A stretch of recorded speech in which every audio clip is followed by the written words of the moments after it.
ইমানদারদের পরিবার ভেঙে গেলে শয়তান খুশি, আর ইমানদারদের পরিবার টিকে থাকলে আমার আল্লাহ খুশি। আমরা কার খুশি চাই? জোরে বলতে হবে, খুশি চাই কার? শয়তান সব সময় চায় ইমানদারদের ফ্যামিলি ভেঙে দিতে।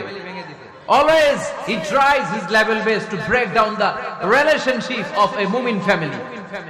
একজন ইমানদারের ফ্যামিলি কি করে ব্রেক ডাউন করে দেয়া যায়? যেন ঝগড়াই করব না আমরা। আপনি ঝগড়া করলে ভাবি যেন ঠান্ডা থাকে, ভাবি ঝগড়া শুরু করলে আপনি ঠান্ডা থাকবেন।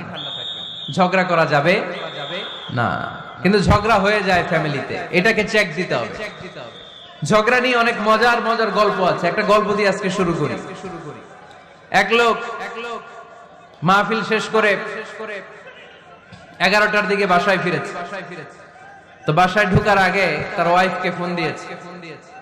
ফোন দিয়ে বলতেছে, এই মাহফিল শেষ, আমি কিন্তু বাসায় চলে আসতেছি।